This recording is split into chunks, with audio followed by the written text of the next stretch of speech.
सभी को जय मसीह की। परमेश्वर के नाम की महिमा करते हैं कि आपको परमेश्वर ने सुरक्षित यहाँ पे परमेश्वर के भवन में लेके आए, और जितने लोग ऑनलाइन देख रहे हैं परमेश्वर आप सभी को भी आशीषित रखें। आज के वचन मनन के लिए हम जाएंगे मत्ती रचित सुसमाचार, उसका 6 अध्याय, उसका 25 से लेके 34 वाक्य तक। मत्ती चैप्टर 6 उसका 25 से लेके 34वें वाक्य तक। इसलिए मैं तुमसे कहता हूँ कि अपने प्राण के लिए यह चिंता ना करना कि हम क्या खाएंगे और क्या पिएंगे, और ना अपने शरीर के लिए कि क्या पहनेंगे। क्या प्राण भोजन से और शरीर वस्त्र से बढ़कर नहीं? आकाश के पक्षियों को देखो, वे ना बोते हैं, ना काटते हैं और ना खत्तों में बटोरते हैं, फिर भी तुम्हारा स्वर्गीय पिता उनको खिलाता है। क्या तुम उनसे अधिक मूल्य नहीं रखते? तुम में कौन है जो चिंता करके अपनी आयु में एक घड़ी भी बढ़ा सकता है? और वस्त्र के लिए क्यों चिंता करते हो? जंगली सोसनों पर ध्यान करो कि वे कैसे बढ़ते हैं। वे ना तो परिश्रम करते ना काटते हैं। तो भी मैं तुमसे कहता हूँ कि सुलेमान भी अपने सारे वैभव में उनमें से किसी के समान वस्त्र पहने हुए ना था। इसलिए जब परमेश्वर मैदान की घास को, जो आज है और कल भाड़ में झोंकी जाएगी, ऐसा वस्त्र पहनाता है, तो हे अल्पविश्वासियों, तुमको वह इनसे बढ़कर क्यों ना पहनाएगा। इसलिए तुम चिंता करके यह ना कहना कि हम क्या खाएंगे या क्या पिएंगे या क्या पहनेंगे, क्योंकि अन्य जातीय इन सब वस्तुओं की खोज में रहते हैं, पर तुम्हारा स्वर्गीय पिता जानता है कि तुम्हें इन सब वस्तुओं की आवश्यकता है। इसलिए पहले तुम परमेश्वर के राज्य और उसके धर्म की खोज करो, तो ये सब वस्तुएं भी तुम्हें मिल जाएंगी। अतः कल की चिंता ना करो, क्योंकि कल का दिन अपनी चिंता आप कर लेगा। आज के लिए आज ही का दुख बहुत है। सवाल मैं पूछना चाहूंगा कि कितने लोग पापी हैं? कितने ही दीन लोग हैं, नम्र लोग हैं, लेकिन आपने पाप क्या किया है? ज्यादातर का जवाब यही आएगा कि जो बातें नहीं करने के लिए बोली हैं वो मैंने करी हैं, है ना? सब लोग यही बोलेंगे। ठीक है, बढ़िया। आज मैं कुछ और बताना चाहता हूं कि कुछ पाप होते हैं जो जिस तरीके से आप लोगों ने बताया कि हम वो करते हैं जिसके लिए मना किया गया है। इसको कहते हैं कि ये जो कार्य करना नहीं चाहिए वो कार्य को कर देते हैं, तो उसको पाप कहते हैं, क्योंकि अनाज्ञाकारिता कही जाती है। तो हम क्या फॉलो करते हैं? निर्गमन की किताब अगर 20 अध्याय खोलें तो जो 10 आज्ञाएं लिखी गई हैं उनको हम पूरी रीति से फॉलो करते हैं, क्योंकि उसमें लिखा है ये नहीं करना, ये करना है, ये नहीं करना, ये करना है, ये नहीं करना, और उस तरीके से हम वो बातों को नहीं करते हैं। लेकिन कई बातें परमेश्वर के वचन के द्वारा अगर हम सीखें तो ऐसे भी पाप हैं जो बोला गया है मत करो और फिर तुम कर देते हो तो पाप है। और कई बार ये लिखा है कि ये करो और तुम नहीं करते हो तो भी वो पाप है। हम कई बार ये सोचते हैं बोला है नहीं किया तो चलेगा। परमेश्वर ने बोला है, हर एक वाक्य जो है परमेश्वर के ओर से इस वचन में लिखा गया है, और हम कई बार ये बोलते हैं कि हमें ये कार्य हम नहीं कर पाते हैं, और कई बार हम वो बातें कर देते हैं जिनको हमने मना किया गया है और वो बातें हम करके बैठ जाते हैं। तो मैं आप लोगों को और अपने आप को भी इसमें इंक्लूड करते हुए ये बोलना चाहता हूं, हम सब पापी हैं। Praise the Lord. तो रोमियो के पत्री में जो लिखा गया है, सब पापी है, एक भी धर्मी नहीं है, तो वो बिल्कुल करेक्ट बैठता है, क्योंकि हम सब पापी हैं। इसलिए हमें पापों से आजादी पानी चाहिए। लेकिन आज मैं जो पाप कहना चाहता हूं, ये पाप हम रेगुलरली करते हैं। रेगुलरली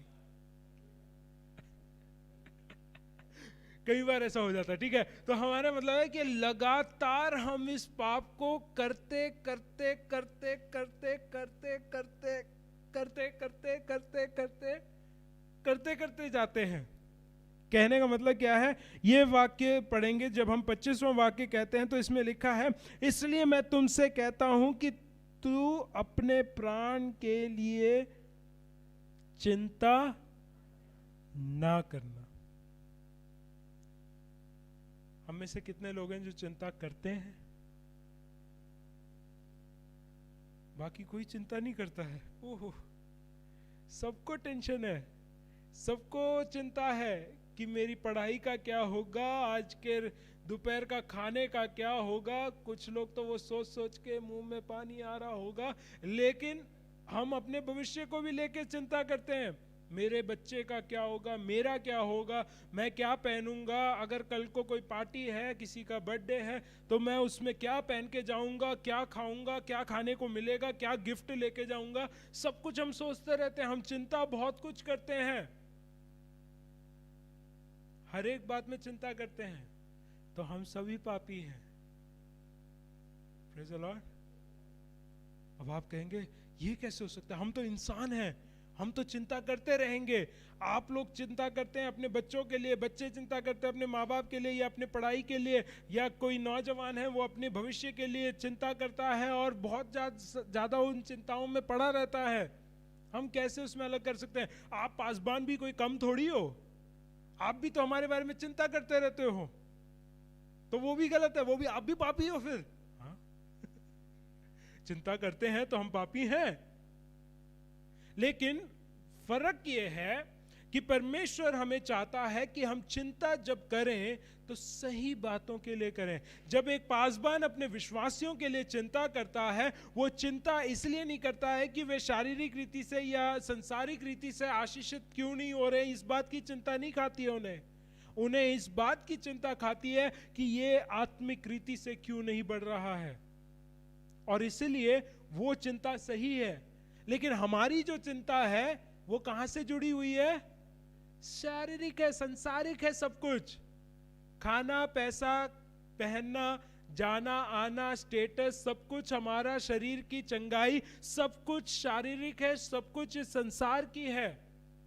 इसलिए वो चिंता जब आप करते हैं, आप गलत चिंता करते हैं, आप पाप करते हैं। क्योंकि 24वां वाक्य जब हमने पढ़ा था पिछले हफ्ते, तो पिछले हफ्ते हमें यह दिखाया गया था कि या तो तुम संसार से मित्रता करोगे या तुम परमेश्वर के साथ रहोगे। तुम दोनों के साथ मित्रता नहीं रख सकते हो, तुम दोनों की सेवा एक साथ नहीं कर सकते हो, क्योंकि तुम एक से प्रेम करोगे, दूसरे से बैर रखोगे, एक से मिले रहोगे और दूसरे को तुच्छ जानोगे। तो यह समझना जरूरी है कि अगर आप संसारिक बातों की चिंता कर रहे हैं और उस चिंता में फंसे हुए हैं, तो आप स्वर्गीय बातों की और चिंता नहीं कर सकते हैं, क्योंकि मैक्सिमम टाइम यहां जाएगा। अब आप कहेंगे ये सब बातें सुनने में अच्छी हैं, चिंता मत करो, परमेश्वर के साथ लगे रहो, परमेश्वर के बारे में या स्वर्ग के बारे में हम चिंता लगे रहें, ये बहुत अच्छा है सुनने के लिए। लेकिन जब प्रैक्टिकली बात आती है, परमेश्वर के साथ हम आत्मिकता निभाते हैं कब? संडे को। कितने घंटे? 2 घंटे, 1.5 घंटा, जो भी घंटा हमें मिलता है, जिस भी सर्विस में आते हैं उसके हिसाब से हम उतना टाइम हम जो है परमेश्वर को देते हैं। आत्मिक रीति से हम पूरी रीति से परमेश्वर पे भरोसा करते हैं। लेकिन जब आती है बात हमारे परिवार की, जब आती है बात हमारे आर्थिक अवस्था की, जब बात आती है हमारी चंगाई की, जब बात आती है हमारे पारिवारिक की, जब बात आती है हमारे भविष्य की, जब बात आती है हमारे बजट की, हमारे घर में क्या क्या सामान आना है, नहीं आना है या ज़्यादा है, कम है, कैसे करना है, वो बातें परमेश्वर के हाथ में हम नहीं देते हैं। वो किसके हाथ में रहती हैं? घर का सिर, या कोई सिर नहीं है तो मैं ही सिर हूं। मेरे पास तो सिर है, तो मैं सिर चला के चलाना शुरू कर देता हूं। और मैं क्या कोशिश करता हूं, मैं चिंता कर करके कि ये क्या होगा, वो क्या होगा, ये क्या होगा। आज सुबह का ही अगर एग्जाम्पल ले लो, आप मीटिंग में आने से पहले दोपहर के बारे में आपने चिंता किया होगा कि ये सब्जी बननी है या क्या सब्जी बननी है, क्या खाएंगे, क्या पिएंगे। ऐसा कोई भी नहीं होगा जिसने ये बात सोचा नहीं होगा, गारंटी दे सकता हूं मैं इस बात की, क्योंकि हमारा जो पेट है उसके लिए हम जीते हैं, और जब तक ये पेट है तब तक हम मेहनत करेंगे। जब तक ये पेट है तब तक हम खाना बनाएंगे, जब तक ये पेट है हम जरूर खाएंगे। इसलिए वो एक चीज जो है कभी भी खत्म नहीं होगा। Praise the Lord। तो हम क्या करते हैं, हम चिंता करते हैं कि क्या खाएंगे, क्या पिएंगे, क्या पहनेंगे, कैसे जिएंगे, कैसे रहेगा, कैसा भविष्य होगा, मेरे बच्चों का कैसे होगा, मेरे परिवार का कैसे होगा, मेरे माँ बाप का कैसे होगा। सारी बातों के बारे में अगर आप चिंता करते हैं तो आप पाप कर रहे हैं। और इसका रूट कॉज क्या है, जड़ की बात अगर पकड़नी है तो वो ये है कि आप परमेश्वर पे भरोसा नहीं करते हैं। Praise the Lord. अभी तक तो हम ये सोच रहे थे कि हम सब विश्वासी हैं, अभी तक तो हम सोच रहे थे कि हम भरोसा करते हैं, तभी तो हम आराधना करने आए हैं, तभी तो हम वचन सुनने के लिए आए हैं, तभी तो हमने बपतिस्मा लिया था, तभी तो हम वचन के हिसाब से कर रहे थे। लेकिन मैं आज कहना चाहता हूं, अगर आप परमेश्वर पे भरोसा नहीं करते हैं, आप चिंता करते हैं, आप पाप करते हैं, आप परमेश्वर के साथ नहीं हैं। क्योंकि कोई भी पापी परमेश्वर के साथ नहीं हो सकता है।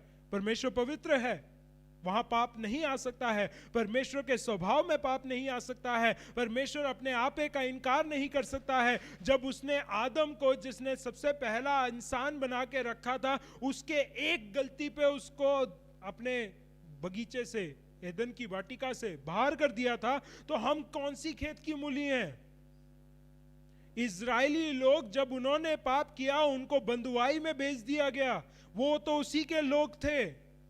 तो हम कहां के लोग हैं? हम तो अन्य जाति में गिने जाते थे। हम उस पर विश्वास करने के वजह से ही उसके परिवार में गिने जाते हैं। और आज जब मैं बता रहा हूं, ये वचन के द्वारा आपको प्रकट कर रहा हूं कि आप उस वचन के हिसाब से उसके विश्वास में है ही नहीं, तो आप उसके परिवार में पाए ही नहीं जाते हैं। Praise the Lord. सोचने की बात है। क्यों? क्योंकि परमेश्वर दो एग्जाम्पल लेता है और दोनों एग्जाम्पल से यह समझाना चाहता है कि क्या खाने के लिए हमें चिंता करनी चाहिए या पहनने के लिए चिंता करनी चाहिए। वो बातों के ऊपर परमेश्वर वचन से सिखा रहा है। और वो क्या कह रहा है? सबसे पहला एग्जाम्पल वो लेता है आकाश के पक्षियों के। कितने पक्षियों को देखा है कि उनके पास जमीन है किसी के पास?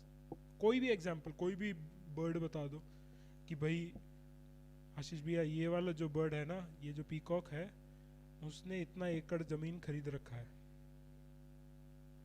और उस पे वो क्या करता है? खेती बाड़ी करता है, चावल उगाता है, गेहूं उगाता है, और फिर मटर भी उगाता है, टमाटर उगाता है, और उसके बाद उसको वो संभाल के रखता है, स्टोरेज रखता है, ताकि ठंड के समय में जब ये सब कुछ नहीं होगा तो वो उसको खा सके। है कोई ऐसा चिड़िया? नहीं।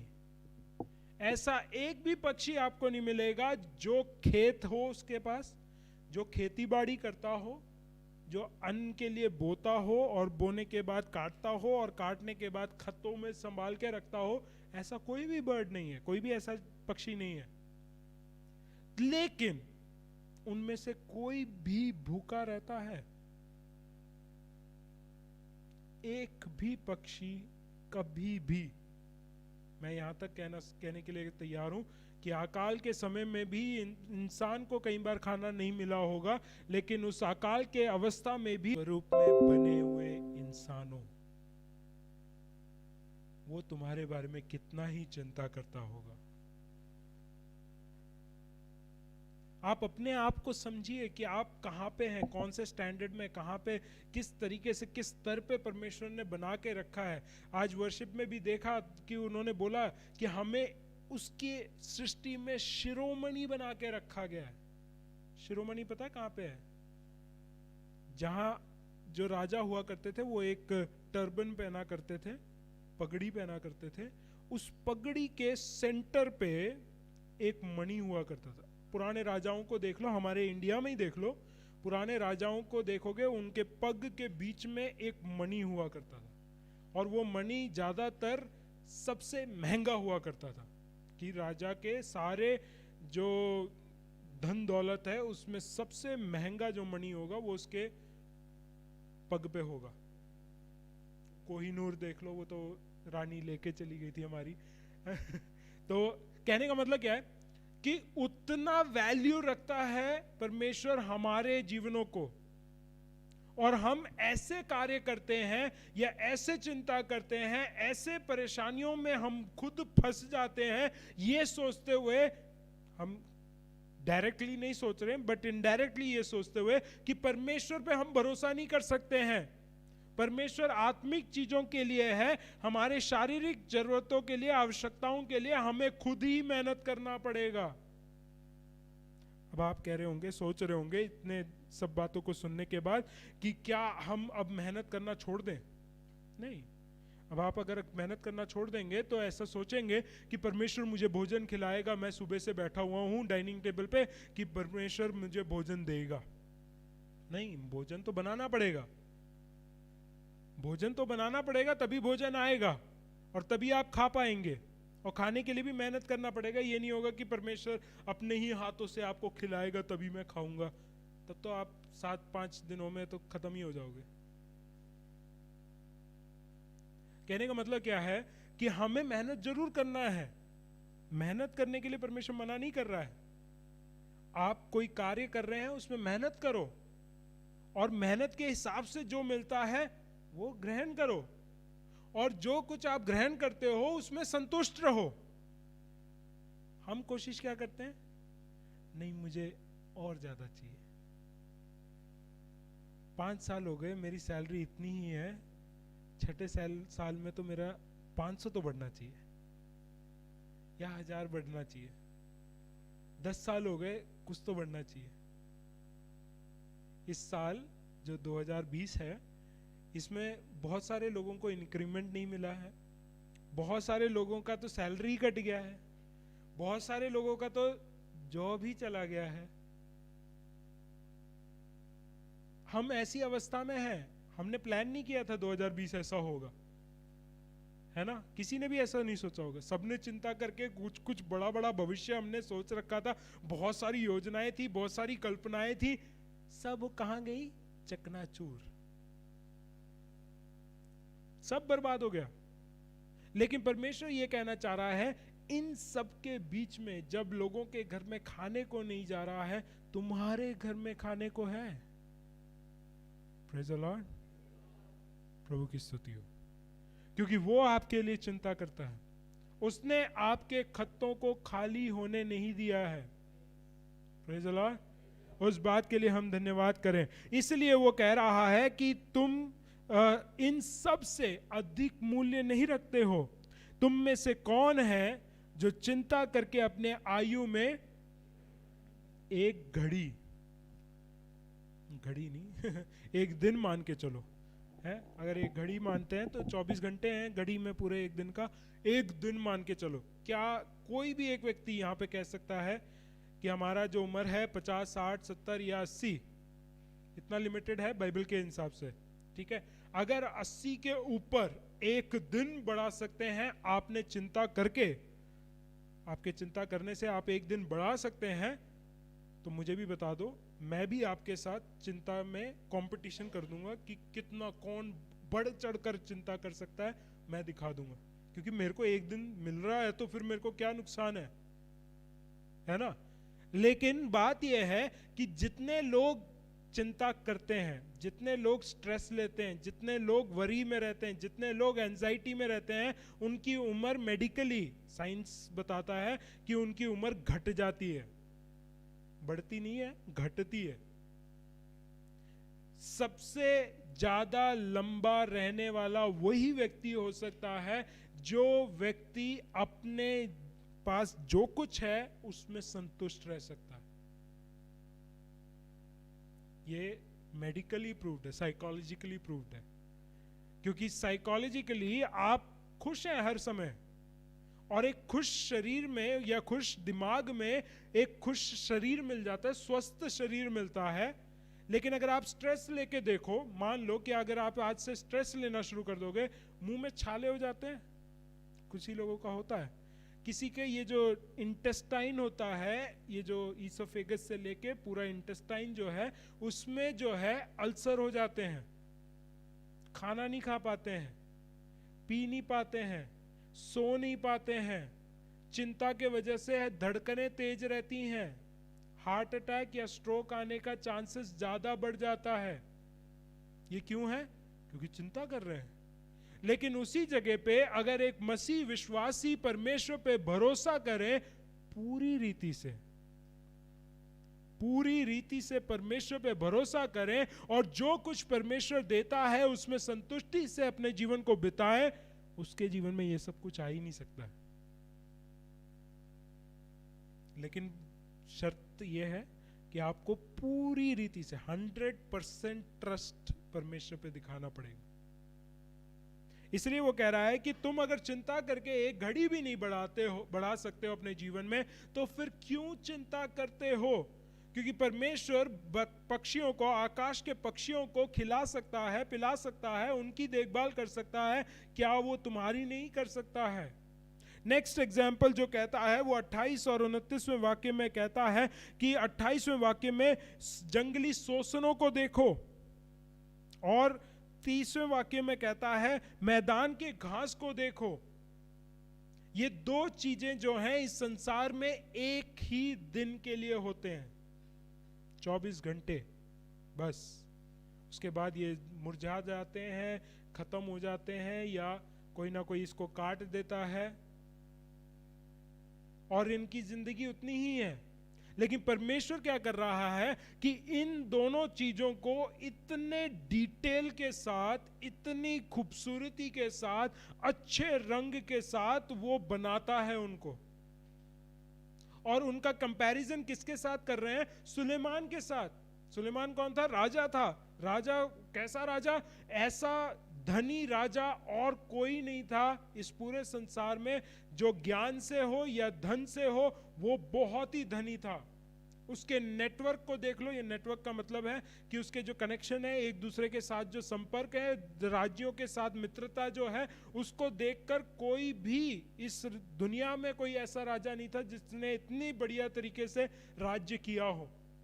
और वो कह रहा है कि उसके सारे धन को मिला के, सारे जगह के जो कनेक्शन के होने के बाद भी, सबसे खूबसूरत कपड़ा भी वो अगर पहन ले तो भी वह उस शोषण और उस घास के समान कोई तुलना नहीं है। No comparison at all.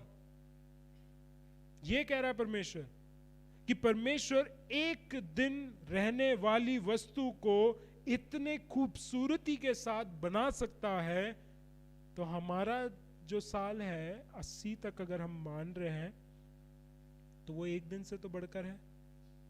एक दिन से बढ़कर रहने वाले हम लोगों के बारे में परमेश्वर कितना ही चिंता करता होगा।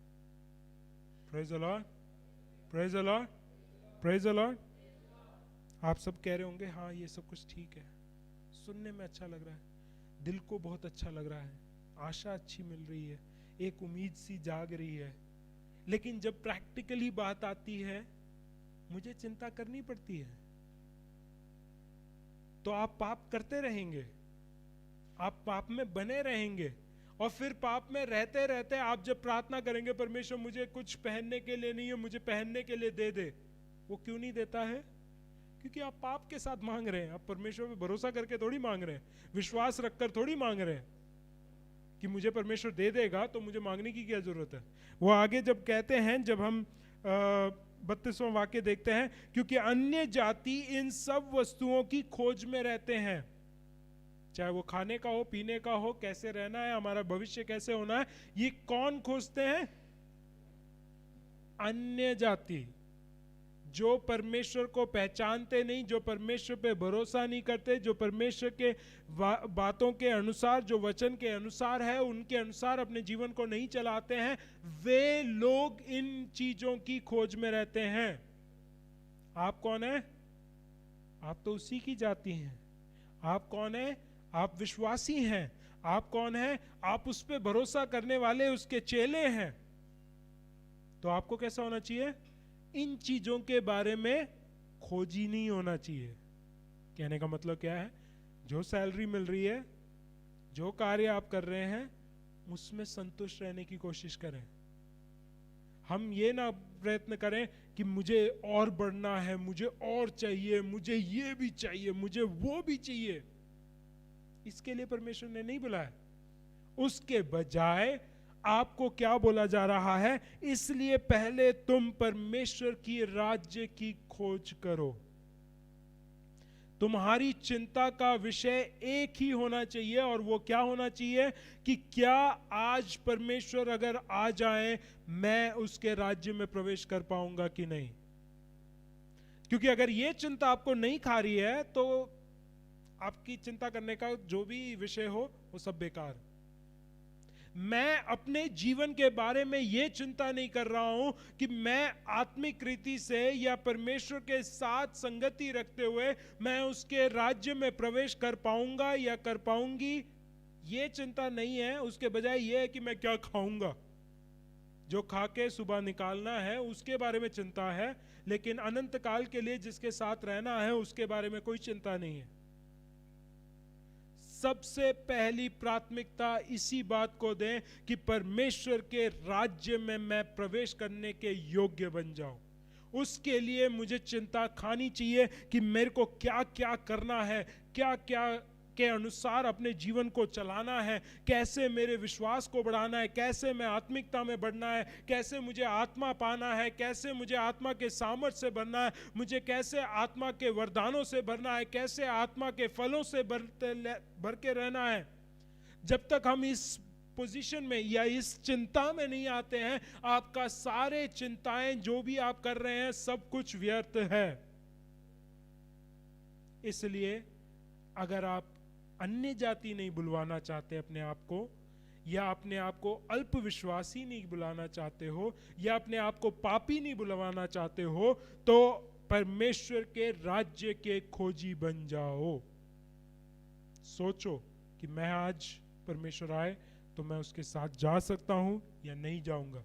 दूसरा कार्य क्या कह रहा है कि तुम पहले परमेश्वर के राज्य और उसके धर्म की खोज करो। उसके बाद क्या है कि परमेश्वर के सामने हम अपने आप को तो तैयार कर लेते हैं, लेकिन उसका सेकंड भाग ये कहता है कि तुम धर्म के कार्य भी करो। जो परमेश्वर ने कार्य कह रखे हैं कि तुम्हारे परिवार में हर एक जन क्या विश्वासी है, अगर नहीं है तो तुमने उसका कार्य पूरा नहीं किया है। उसका कार्य क्या था कि तू सुसमाचार सभी लोगों को जाके सुनाना है। सुसमाचार सुनाकर उनको परमेश्वर के ऊपर विश्वास लेके आने के लिए तुमने क्या प्रयत्न किया है। हम कई बार सोचते हैं कि हम अपने कलीसिया के भाई बहनों को देखते हैं और उनकी जरूरतों को देखते हैं, आर्थिक हो शारीरिक हो सारी मदद करने के लिए हम पहुंच जाते हैं, लेकिन क्या हम अपने भाई बहनों के आत्मिक जरूरतों के बारे में समझते हैं, उनके बारे में चिंता करते हैं कि मेरे भाई ने या मेरी बहन ने आत्मिक भोजन खाया या नहीं खाया? ये पूछते हैं हम एक दूसरे से।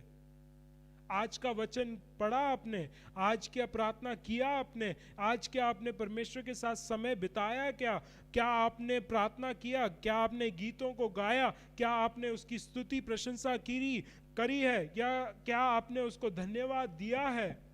ये बातें हम पूछते हैं एक दूसरे से? नहीं, हम यही पूछते हैं तेरी पढ़ाई कैसे चल रही है, तेरी नौकरी कैसे चल रही है, तेरा घर कैसे चल रहा है, तेरे परिवार में सब कुछ सही तो है, सब लोग स्वस्थ तो हैं। ये सब कुछ हम पूछते हैं, उस बारे में हमारी सभी की चिंता रहती है। हम आत्मिक रीति से कुछ नहीं पूछना चाहते हैं। हर एक को फोन करके एक सवाल पूछो, क्या तुम तैयार हो? आज अगर मसीह आएगा तो उसके साथ जाओगे? छूटते ही सबसे पहला सवाल यही पूछो। हाउ आर यू तो बाद में पूछना, आप कैसे हो बाद में पूछना। सबसे पहले ये पूछ लो, क्या आप तैयार हैं आज मसीह के साथ जाने के लिए? वो बात सबसे पहली चिंता होनी चाहिए। वो चिंता आपको सोने नहीं देनी चाहिए कि मेरा भाई मेरी बहन विश्वास में नहीं है, मेरा मित्र विश्वास में नहीं है, मेरा पड़ोसी विश्वास में नहीं है, मेरा परिवार का जन विश्वास में नहीं है। उनको विश्वास में लेके आना है। मुझे वो चिंता खा जानी चाहिए मेरे को अंदर से। क्यों? क्योंकि अगर आप ऐसा कार्य करते जाएंगे तो जो वस्तुओं के बारे में आप अभी चिंता कर रहे हैं वो वस्तुएं परमेश्वर फ्री में आपके जीवन में जोड़ता चला जाएगा। इंग्लिश में लिखा है, seek ye first the kingdom of God and his righteousness and all these things shall be added unto you।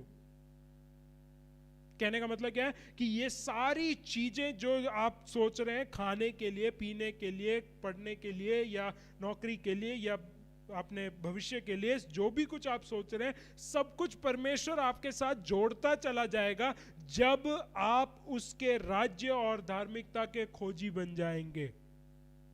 Praise the Lord. क्यों आपके जीवन में आशीष नहीं है? कई बार आप सोचते हैं ना कि मेरे जीवन में आशीष क्यों नहीं है, मेरे जीवन में जो मेरे को जरूरत है वो क्यों नहीं मेरे को मिल पाता है, क्यों मेरे जीवन में एक खालीपन है, क्यों मेरे जीवन में एक सुनसानपन है, मेरे जीवन में क्यों एक अकाल पड़ा हुआ है? क्योंकि आप परमेश्वर के राज्य के खोजी नहीं है। आप अन्य जाति के समान एक संसारिक आशीषों के पीछे अगर आप भागते जा रहे हैं, उनके खोजी बनते जा रहे हैं, तो आप संसार के साथ हैं, आप परमेश्वर के साथ नहीं है। और इसलिए परमेश्वर के साथ जो है उन्हीं को वो आशीष देता है, जो परमेश्वर के साथ नहीं है उनको क्यों वो आशीष देगा? समझिए क्यों ये बात को वो कह के मैं खत्म करना चाहूंगा। 34वां वाक्य एक और बार हम पढ़ेंगे, मोहित पढ़ेगा हमारे लिए। अतः कल की चिंता ना करो, हाँ, क्योंकि कल का दिन अपनी चिंता आप कर लेगा। हाँ, आज के लिए आज ही का दुख बहुत है। इसलिए अतः लिखा है, इसलिए मतलब इन कंक्लूजन मैं ये कहना चाहता हूं, यीशु मसीह कहते हैं कि कल की चिंता मत करो, कल की चिंता मत करो कि कल क्या होगा। क्यों? एक उसका एक और जवाब क्या है कि कल आप जीवित हैं या नहीं है आपको पता है? गारंटी है किसी को गारंटी? मेरे को तो नहीं है। मैं आज आपके सामने जीवित हूं, कल शायद मेरे आंखें ही ना खुले, आप सभी लोग रोते हुए दिखेंगे, मेरे को लग रहा है शायद ही रोएंगे, पता नहीं, कुछ लोग तो खुश होंगे, भैया चले गए यार बहुत पकाता था लेकिन आज है, कल नहीं है। इसलिए वो कह रहा है कि कल के लिए चिंता ही मत करो। पर यीशु मसीह क्या कह रहे हैं कि कल के लिए चिंता ही मत करो। क्यों? क्योंकि आज का जो दुख है ना वो बहुत ज्यादा है, ज्यादा इन द सेंस इनफ है। इंग्लिश में कहते हैं इनफ, काफी है, इससे ज्यादा नहीं चाहिए था हमें, इसलिए परमेश्वर ने इससे ज्यादा दिया नहीं है। लेकिन हम क्या करते हैं मुझे कल की भी लेने दो, 2 हफ्ते बाद की लेने दो, 5 साल बाद की लेने दो, मेरे जीवन के एंड तक, मृत्यु में, बुजुर्ग अवस्था में मेरी हालत क्या होगी उसकी चिंता मुझे अभी लेनी है। मैं कितने साल का हूं? 15 साल का। आज का जितना दुख है वो नहीं संभल पा रहा आपसे, और हम क्या कर रहे हैं? और हमारे ऊपर लाद रहे हैं। और उससे होगा क्या? उन चिंताओं में हम फंसे रहकर हम परमेश्वर के राज्य और उसकी धार्मिकता के खोजी नहीं बनते। इसलिए हम में से बहुत सारे लोग सुसमाचार प्रचार ही नहीं करते हैं। इसलिए बहुत सारे लोग हैं जो आज भी मैं पूछ लूं कि आज आप स्वर्ग जाओगे तो कहेंगे नहीं, मैं आज नहीं जाऊंगा। तो क्या आज आप तैयारी करेंगे? नहीं, आज नहीं करूंगा, कल करूंगा, क्योंकि आज मेरे को बहुत सारी चिंताएं हैं। परमेश्वर कह रहा है कि आज की चिंता ये है तुम्हारे लिए कि आज अगर यीशु मसीह आ गया, क्या आज मैं जा सकूंगा?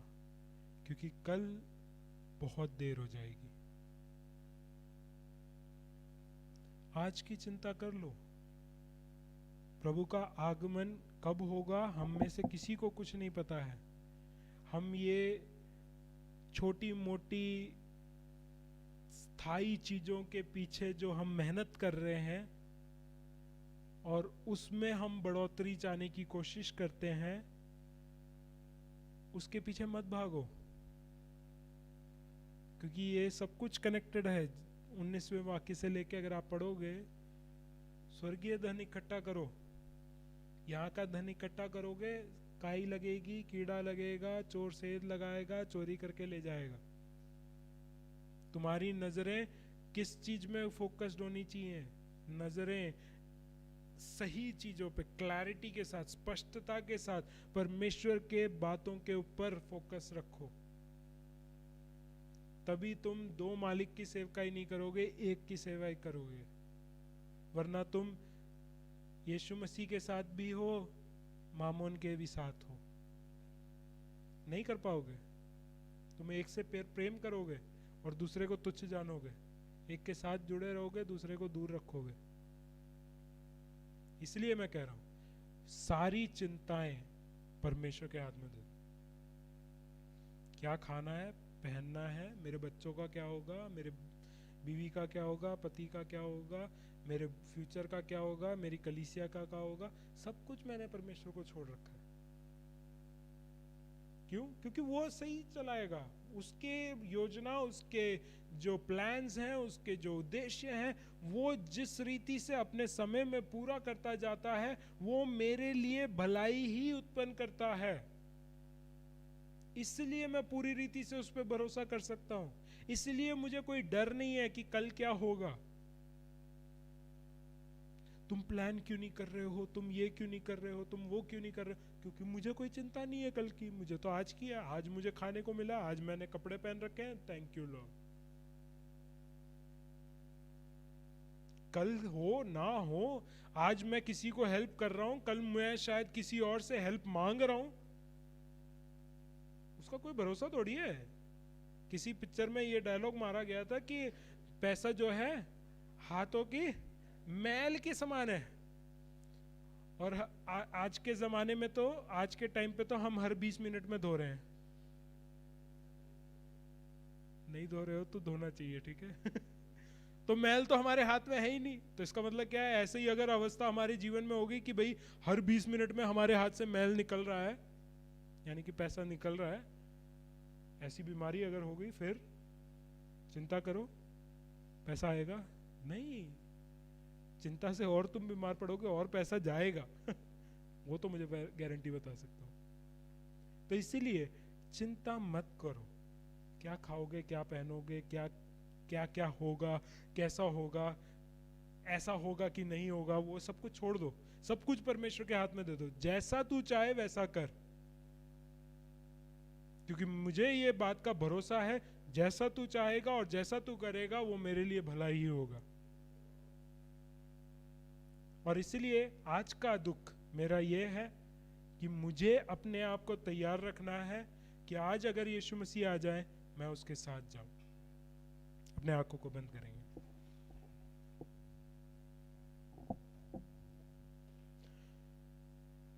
हमने अब तक चिंताएं करके अपने पाप का मीटर बढ़ा रखा है, आज उसे खाली करें।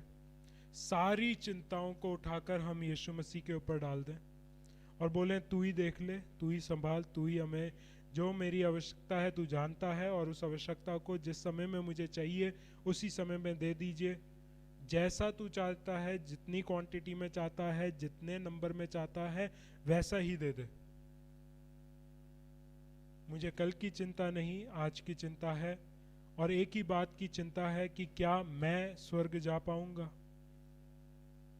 क्या मेरा भाई या बहन जिनको मैं जानता हूं वे स्वर्ग जाएंगे।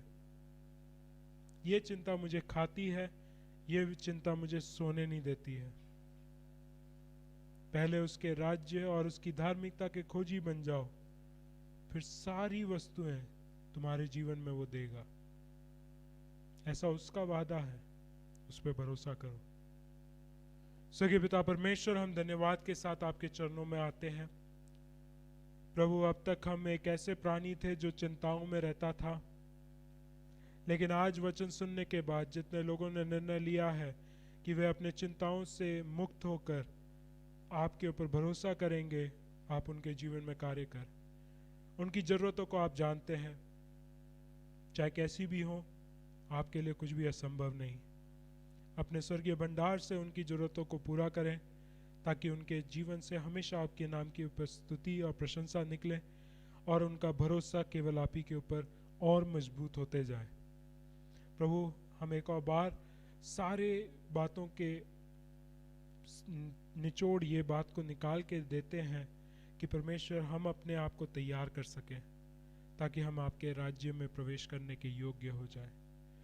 हमारे एक दूसरे भाई बहनों को जो विश्वासी भी हों या अविश्वासी हों, हमारे लिए यही चिंता होने पाए कि क्या ये लोग स्वर्ग जाएंगे, क्या ये लोग तैयार हैं। अगर नहीं है तो प्रभु हमें इस्तेमाल कर कि हम उन्हें तैयार कर सकें। हम एक दूसरे को बढ़ाने वाले, एक दूसरे को आत्मिकता में बढ़ाकर उनको स्वर्ग लेके जाने वाले होने पाए। प्रभु आज के दुख हमारे लिए काफी हैं, इनको झेलने के लिए सामर्थ दे दीजिए। इनको हम क्रॉस कर जाएं, इनके ऊपर हम विजयी हो जाएं। उसके लिए जो कुछ चीजें हमें जरूरत है वो हमारे जीवन में आप उपलब्ध कराएं। कल आपके ऊपर है। गीतकार इस प्रकार कहता है, because he lives I can face tomorrow. क्योंकि वो जीवित है इसलिए मैं कल का सामना कर सकता हूँ। ये भरोसा हमारे अंदर भी आने पाए। हमें कल की चिंता नहीं, कल में हमें आपका भरोसा दिखने पाए। सारी बातों को, सारे लोगों को आपके हाथ में देते हैं। मांगते हैं प्रार्थना विनती प्रभु यीशु मसीह के नाम से, आमीन। मैं चाहूँगा कि पास्टर प्रेम आगे आए और हमारे बीच में आशीष वचन दे और समाप्त करें।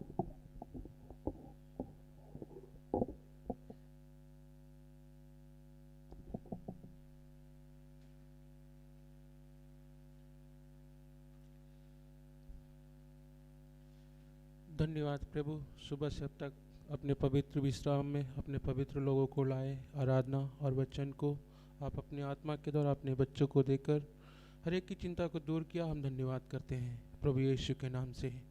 अब हमारे पिता परमेश्वर का प्रेम, प्रभु यीशु मसीह का अनुग्रह और पवित्र आत्मा की संगति और सहभागिता हमें से प्रत्येक प्रभु यीशु मसीह के दूसरे आगमन तक अब से लेकर सदा तक होता रहे।